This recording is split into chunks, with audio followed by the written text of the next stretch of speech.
Oke, shalom, selamat pagi Bapak, selamat pagi teman-teman semuanya. Kami dari kelompok 2 akan mempresentasikan hasil diskusi kami mengenai apa sih hubungan dari iman dan rasio itu sendiri. Nah, tapi sini sebelum kami mulai presentasi, kami akan sedikit menghimbau kepada teman-teman jika ada pertanyaan mengenai presentasi kami, di tengah-tengah presentasi kami teman-teman boleh langsung catat aja dan nanti pada akhir presentasi teman-teman bisa langsung tanyakan. Dan teman-teman yang tidak berhalangan boleh on cam biar kita sama-sama memperhatikan apa sih yang menjadi penjelasan kita atau pembahasan kita pada hari ini gitu. Oke, kita langsung aja kita mulai. Yohan boleh share screen atau Haryanti? Oke. Nah, di sini teman-teman bisa perhatikan ya slide yang sudah tertera depan bahwa di sini kita akan sama-sama belajar mengenai apa sih hubungan dari iman dan rasio itu sendiri. Gitu. Boleh next slide? Next slide lagi, kita akan perkenalan dulu. Next slide lagi. Oke, nah di sini ada beberapa teman kelompok saya yang akan menemani saya untuk menjelaskan apa sih hubungan dari iman dan rasio itu sendiri. Yang pertama ada Sally Indri, terus yang kedua ada saya sendiri yaitu Irene Tadawidu, yang ketiga ada Haryanti Bulolo, terus yang keempat ada Esther Trivena, terus yang terakhir ada Yohanes Lalo Dukatana. Nah, inilah teman-teman kelompok saya akan membantu saya. Boleh next slide ke depan kayaknya, maju ke depan Han. Nah, di sini ada beberapa topik pembahasan kita yang perlu kita ketahui bersama-sama. Yang pertama, kita akan tahu dulu apa sih yang menjadi latar belakang atau pendahuluan dari pembahasan kita pada hari ini. Terus yang kedua, kita akan masuk kepada pengertian dari iman dan akal itu sendiri. Terus yang ketiga, kita akan ketahui apa sih hubungan sinkronisasi antara iman dan akal. Terus yang keempat, kita akan tahu bahwa di mana sih peranan dari iman, peranan dari akal itu sendiri. Terus yang terakhir kita akan masuk kepada keterbatasan rasio itu seperti apa. Dan yang terakhir juga kita akan sama-sama belajar dari kesimpulan penjelasan materi kami pada hari ini gitu. Oke, boleh next slide, Johan. Nah, pertama-tama teman-teman, sangat perlu banget kita ketahui apa sih latar belakang dari pembahasan kita pada hari ini, yaitu hubungan iman dan rasio. Nah, perlu kita ketahui bahwa latar belakang dari hubungan iman dan rasio itu banyak sekali pertanyaan yang muncul. Pertanyaan yang muncul, apa sih hubungan dari iman dan rasio itu sendiri? Dan ini pertanyaan-pertanyaan yang klasik atau pertanyaan yang sering diajukan, dan ini sangat mempengaruhi kehidupan kekristenan dari abad ke abad gitu. Dan ini perlu kita ketahui bersama-sama. Nah, teman-teman, ada beberapa orang yang menganut bahwa iman ini merupakan salah satu dasar dalam melakukan segala sesuatu gitu. Tapi pihak lain mengatakan bahwa rasiolah yang paling penting gitu. Apa yang mereka anggap benar, apa yang mereka anggap masuk akal, apa yang mereka anggap ini sesuai dengan pemikiran mereka atau bisa dikatakan rasional lah, maka itu yang dianggap sebuah kebenaran gitu. Dan pada saat itu kalau nggak salah Immanuel Kant mengatakan bahwa pergunakanlah rasiomu setinggi mungkin. Dan bahkan si René Descartes juga mengatakan bahwa di sini dikatakan bahwa cogito ergo sum, I think there before I am a thinking being. Nah, dia mengatakan beberapa hal tersebut gitu. Jadi Immanuel Kant sama René Descartes itu kita bisa mengambil kesimpulan dua hal. Yang pertama bahwa iman itu merupakan dasar dari segala sesuatu, tetapi yang kedua apa yang mereka anggap masuk akal, apa yang mereka anggap benar, itu yang mereka percayai. Jadi mereka lebih menggunakan akal. Jadi bisa disimpulkan ada dua topik yang kita akan simpulkan dari Immanuel Kant sama René Descartes itu. Yang pertama adalah mereka mempergunakan iman mereka. Jadi mereka menerima segala sesuatu itu dengan iman.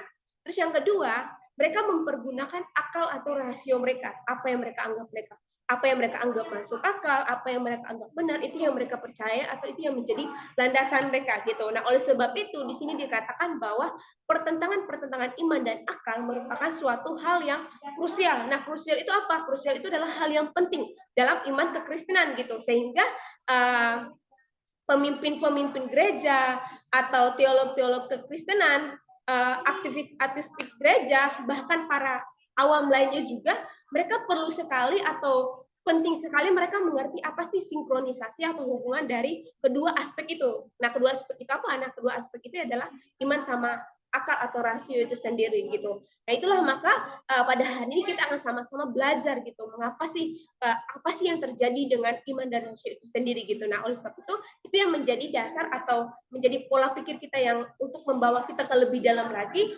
mengenai hubungan iman dan rasio itu sendiri gitu. Oke, saya persilakan kepada teman saya untuk menjelaskan apa sih pengertian dari iman dan akal itu sendiri. Arianti, boleh silahkan. Oke.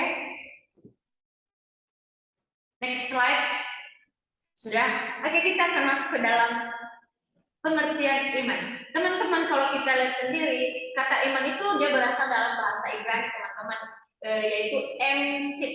Emsit ya, teman-teman, yang berarti kesetiaan dan juga kata batah yang berarti percaya. Nah, dalam bahasa Yunani, iman ini dia berasal dari kata pistis atau kata benda, seperti yang berarti kepercayaan, keyakinan, dan juga iman itu sendiri, dan kata pistos atau yang disebut dengan kata kerja yang artinya percaya, meyakini, mengimani.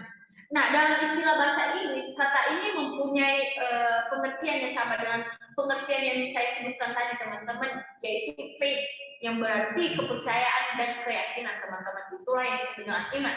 Dan selanjutnya ada tokoh yang mengatakan yang mendefinisikan sendiri arti iman itu sendiri, yaitu tokohnya Peter Kreeft dan Ronald Taselli, memberikan definisi iman, membagi ke dalam dua bagian, teman-teman. Yang pertama itu objek iman, yang berarti segala sesuatu yang dipercayai bagi orang Kristen, segala sesuatu yang Allah telah nyatakan di dalam Alkitab, teman-teman. Dan yang kedua, tindakan imannya itu bukan hanya percaya, tetapi juga rela mengorbankan diri dalam kepercayaan tersebut. Itulah definisi iman sendiri, teman-teman.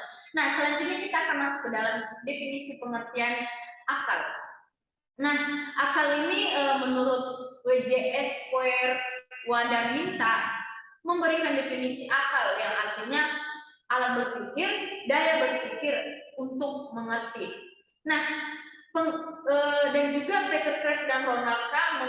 mendefinisikan pengertian akal sendiri. Yang pertama itu objek iman, yaitu segala sesuatu yang dipercayai bagi orang Kristen, segala sesuatu yang Allah telah nyatakan di dalam Alkitab. Nah, tindakan yang kedua itu adalah tindakan akal. Dalam hal ini melibatkan tiga hal yang terdapat dalam objek akal, yaitu memahami, menemukan, dan membuktikan. Itulah definisi akal menurut Peter Kreeft dan Ronald K., teman-teman. Nah, selanjutnya kita akan masuk ke dalam hubungan antara iman dan rasio. Nah, next slide ya. Oke, thank you. Nah, kita akan masuk ke dalam iman dan rasio. Nah, teman-teman, kalau kita lihat sendiri, dia itu merupakan suatu kesulitan pada saat iman dengan akal disatukan. Itu di dalam sini, teman-teman, dijelaskan. Nah, akan tetapi ini merupakan suatu tanggung jawab kekristenan, teman-teman. Karena kenapa? Bagaimanakah iman dan akal itu dapat disinkronisasikan? Itu pertanyaannya. Tujuannya apa, teman-teman? Supaya iman kekristenan itu tidak rontok oleh perkembangan ilmu pengetahuan. Demikian juga oleh kaum intelektual, Kristen akan dapat memposisikan sains atau pengetahuan dalam naungan iman Kristen, teman-teman. Nah, kalau kita lihat sendiri, hubungan iman dan akal itu sangat dibutuhkan, teman-teman. Karena kenapa?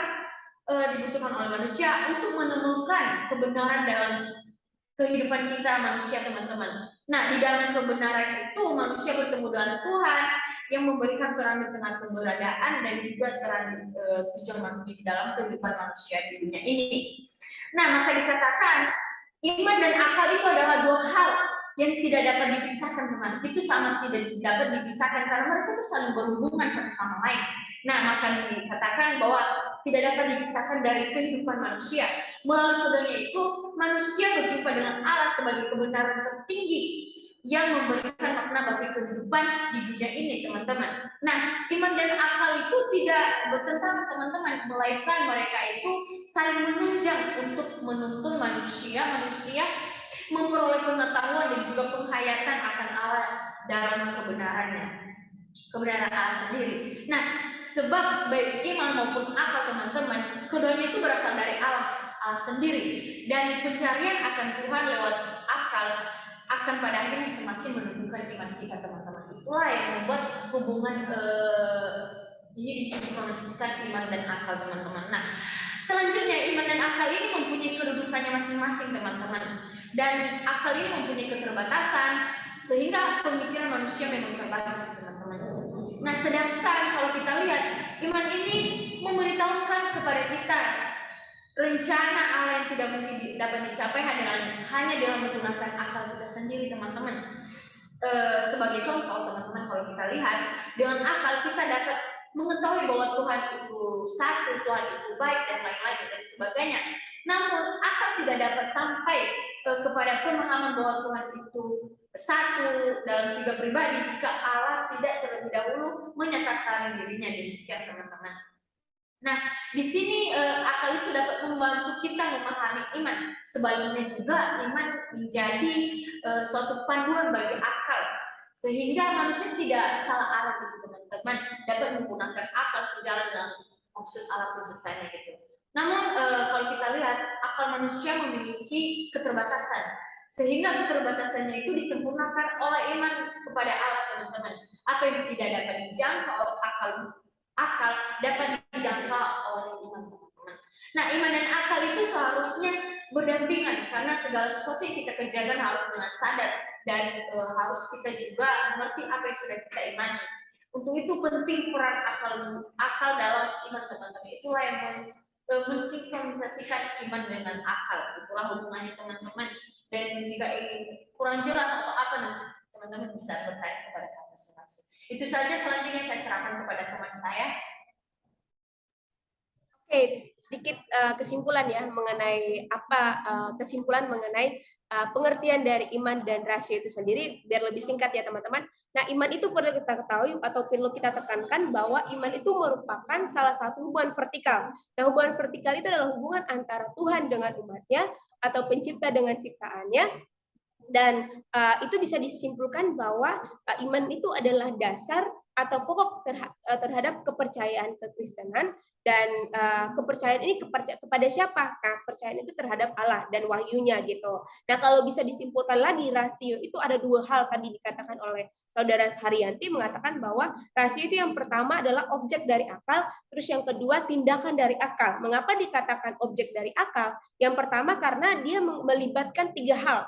Nah, melibatkan tiga hal itu yang pertama ditemukan oleh akal sebagai kebenaran. Jadi akal itu sebagai kebenaran. Terus yang kedua dibuktikan secara logis tanpa adanya pengaruh dari iman. Terus yang ketiga adalah dimengerti oleh akal tanpa iman gitu. Nah, itu merupakan salah satu objek dari akal gitu. Yang kedua, tindakan akal. Mengapa dikatakan tindakan akal? Karena dalam hal ini melibatkan hal yang terdapat dalam objek akal, yaitu yang pertama memahami, terus menemukan dan membuktikan. Nah, itulah kira-kira mengenai kesimpulan mengenai pengertian dari iman dan rasio itu sendiri. Mungkin kalau mengenai hubungan sinkronisasinya, saya yakin dan percaya teman-teman udah paham sedikit lah, karena udah dijelaskan oleh Haryanti dengan begitu jelas gitu. Oke, saya persilakan lagi selanjutnya kepada teman saya akan presentasi.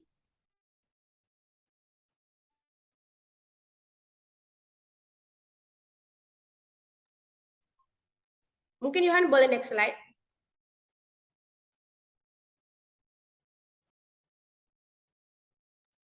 Oke, baik. Di sini kita akan mempelajari lagi di manakah peranan iman. Nah, di sini ada 3 aspek yang perlu kita pelajari menurut Immanuel Kant, di mana akal murni yaitu akal yang mempelajari dan menganalisis menguraikan sesuatu hal yang bersifat materi, yaitu segala sesuatu yang masuk akal, di mana akal ini dia mempelajari, ya seperti kita ketahui, seseorang akan mempelajari iman itu yang dinyatakan di dalam Alkitab, serta dia akan menganalisis, dia akan membedakan hidup dia setelah dia beriman, dan dia akan menguraikan hidupnya, dia akan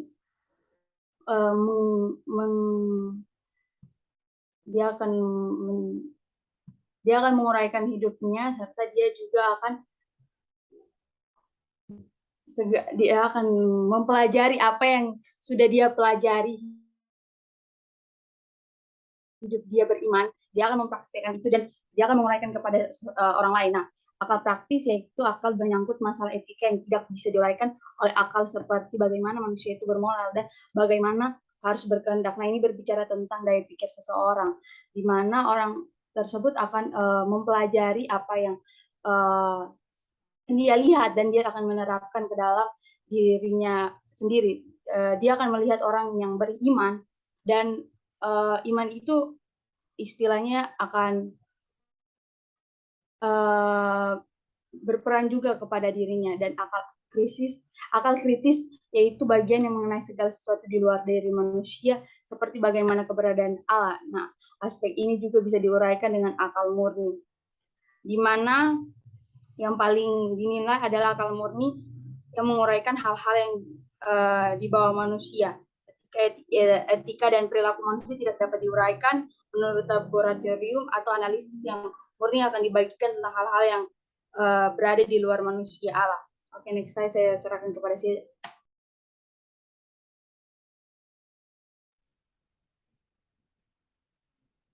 Oke, selanjutnya saya akan presentasi, yaitu di manakah peranan akal. Nah, teman-teman, rasio hanya dapat menerima hal-hal yang bisa dilogikakan, sehingga di luar akal tidak bisa lagi diterima oleh karena tidak masuk akal. Dan bukan berarti bahwa hal-hal yang tidak masuk akal tidak ada. Seperti ya, ini semua karena ketidakmampuan akal untuk bisa mengerti segala sesuatu. Seperti Allah ada. Di manakah peranan akal itu? Segala sesuatu yang dapat dimengerti, dianalisis, dan dibuktikan oleh akal pikiran manusia disebut dengan sains. Istilah sains berasal dari bahasa Latin yaitu scio, yang berarti I know.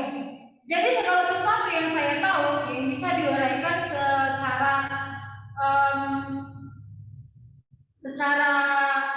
yang saya tahu yang bisa diuraikan dengan akal saya, maka itu disebut dengan sains, atau dalam bahasa Indonesia itu adalah sains. Sains ini adalah yang kemudian disistemkan sehingga disebut sebagai ilmu pengetahuan, seperti biologi, geologi, antropologi, dan lain-lain. Hampir semua bidang keilmuan diakhiri dengan kata logi, yang berasal dari kata logos, yaitu ilmu. Akal adalah salah satu substansi dari diri manusia, karena manusia adalah makhluk yang dapat berpikir, berkehendak, dan berperasaan. Aspek rasio ini adalah suatu pemberian Tuhan yang luar biasa kepada manusia untuk kemuliaan Tuhan semata. Itulah sebabnya firman Tuhan berkata, "Kasihilah Tuhan Allahmu dengan segenap hatimu, dan dengan segenap jiwamu, dan dengan segenap akal budimu." Itulah hukum yang pertama dan terutama. Teman-teman boleh baca dalam Matius 22 ayat 37 dan 38. Dengan apa yang dikatakan Tuhan Yesus di atas, maka prinsipnya adalah bahwa salah satu cara memuliakan Allah adalah memaksimalkan rasio atau akal budi yang telah diberikan Allah bagi kita untuk mau mengerti wahyu Allah. Sehingga pada saat kita beriman, maka rasio tidak boleh hilang atau tidak boleh dibuang, tetapi menggunakan akal untuk mau mengerti kehendak Allah melalui firman-Nya. Tetapi jangan memakai rasio sebagai standar mutlak kebenaran. Oleh karena rasio, manusia telah rusak karena dosa dan tidak akan mungkin menjadi kebenaran yang tertinggi tanpa pimpinan dari Roh Kudus. Oke, sekian dari saya serahkan kepada teman saya, Yohanes mau berkata.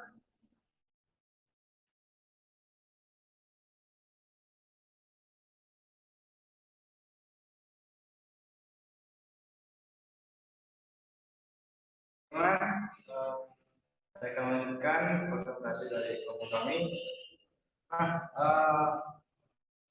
Keterbatasan rasio. Nah, teman-teman kalau tahu arti rasio ini adalah hal yang terbatas. Jadi arti rasio adalah aspek dari pribadi manusia yang hanya bisa memahami hal-hal yang ada di bawah manusia atau manusia itu sendiri. Nah, rasio ini hanya bisa memahami hal-hal yang ada di bawah manusia atau bisa memahami manusia itu sendiri. Nah, ketika rasio berusaha memahami tentang kebenaran atau tentang Allah, maka rasio tidak mampu untuk tidak mampu untuk memahaminya. Nah, maka dia dalam jika seseorang menawarkan rasio, maka dia sebenarnya berada di dalam di dalam kekeliruan yang sangat luar biasa. Sebab rasio bukanlah standar dalam menentukan kebenaran. Nah, seperti saya bilang tadi bahwa rasio ini bukan standar untuk menentukan kebenaran. Jika orang menggunakan rasio untuk menentukan kebenaran, maka saya bilang bahwa dia berada dalam kekeliruan yang sangat luar biasa. Oke, boleh di next slide-nya. Nah, teman-teman boleh baca di PowerPoint di layar.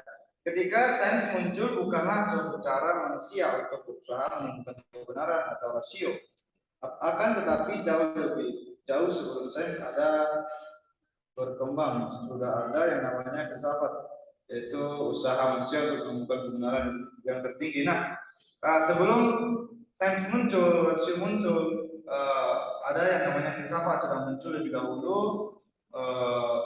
untuk menemukan sebuah kebenaran yang tertinggi. Nah, ketika mencari kebenaran atau mencari tentang Allah, mencari pengetahuan tentang Allah atau teologi, nah filsafat itulah yang digunakan. Nah, jadi teman-teman, arti filsafat berasal dari bahasa Yunani yaitu philo dan sophia. Philo berarti cinta dan sophia menjadi artinya bijaksana. Nah, kalau teman-teman artikan bahwa philo ini artinya cinta, jadi kecintaan kita terhadap kebenaran, terhadap Tuhan, maka dan dicampuri dengan kebijaksanaan, maka kita bisa menemukan sebuah kebenaran itu. Oke? Jadi filsafat adalah cinta dan kebijaksanaan. Karena cinta dan kebijaksanaan yang tertinggi, maka berusaha untuk menemukannya, itu kebenaran. Oke, boleh di next. Lanjutan di bawah filsafat ada ilmu pengetahuan yaitu sains yang berusaha mencari namanya kebenaran. Di atas filsafat ada kebenaran Allah yang kebenaran mutlak yang dinyatakan melalui wahyu Allah dan dalam pribadi Allah itu sendiri. Nah, filsafat ini ada sains yang berusaha mencari namanya kebenaran gitu. Dan di atas filsafat ada itu kebenaran Allah yang mutlak, yang tidak bisa tidak bisa diubah oleh manusia atau tidak bisa sembarangan dipahami oleh manusia itu sendiri, yaitu pribadi Allah. Dari usaha manusia mencari kebenaran melalui sains berdasarkan rasio atau akal tidak telah rusak oleh dosa, maka kebenaran manusia adalah kebenaran semua adanya. Jadi jika kebenaran jika manusia mencari kebenaran melalui sains ini, jadi sains dan rasio sudah dirusak oleh dosa. Jadi ketika manusia mencari kebenaran melalui sains dan rasio, di situ dinyatakan bahwa bertentangan dengan kebenaran itu, dengan kebenaran atau yang sesuai dengan Alkitab, tidak sesuai dengan Alkitabiah atau pribadi Allah. Segala bentuk sains yang menyatakan suatu kebenaran yang berlawanan dengan Alkitab sebagai kebenaran mutlak, terbukti kebenaran sains yang salah, karena kebenaran sains selalu bersifat semua adanya, hanya asumsi dan hipotesa semata firman Tuhan. Nah, segala bentuk sains ini menyatakan suatu kebenaran yang berlawanan dengan Alkitab. Tadi saya sudah bilang bahwa sains ini menyatakan semua kebenaran yang berlawanan dengan Alkitab.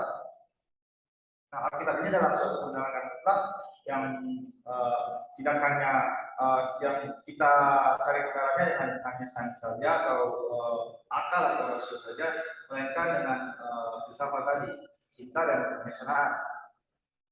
Oke, kalau teman-teman mau baca dalam Alkitab ada di dalam Roma 1 ayat 20. Oke, boleh di next. Nah, teman-teman, kita tidak ada di ujung presentasi yaitu penutup. Jadi iman kekristenan adalah iman rasional, bukan iman yang tidak beralasan atau iman buta-buta, tapi iman yang berdasarkan wahyu Allah yang merupakan sumber kebenaran, yaitu Alkitab. Sebab segala sesuatu yang dijelaskan oleh Alkitab adalah suatu kebenaran mutlak yang tidak mungkin dibantah oleh pikiran-pikiran manusia atau sains sendiri. Alkitab bukan hanya berisi tentang etika, yaitu bagaimana harus bermoral, bersikap, tapi juga buku ilmiah yang dari teologi, dari hasil penelitian para imam para ilmuwan kali berdunia. Oke teman-teman, terima kasih, Tuhan Yesus memberkati. Oke, terima kasih banyak buat teman-teman yang sudah mendengarkan presentasi kami dari awal hingga pada akhir presentasi pada hari ini. Jadi teman-teman kalau punya pertanyaan mengenai presentasi kami boleh dicatat ya, atau bisa langsung tanyakan kepada kami, karena kami akan membuka sesi tanya jawab. Dan kami dari kelompok 2 mengucapkan terima kasih banyak dan Tuhan Yesus berkati.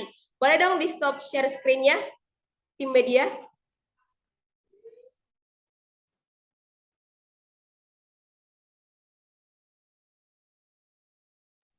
Oke, terima kasih banyak ya teman-teman. Boleh langsung bertanya kalau ada pertanyaan. Terima kasih banyak Bapak buat hari ini. Tuhan Yesus memberkati. Kami dari kelompok 2 sekali lagi mengucapkan terima kasih banyak dan Tuhan Yesus memberkati. Boleh dong teman-teman saya yang ada di Pak 21 boleh tiga-tiganya keluar Zoom. Nah, ini dia. Oke, ini ketua kami ada Esther. Boleh senyum Kak Esther? Nah, oke. Terima kasih. Tuhan Yesus memberkati.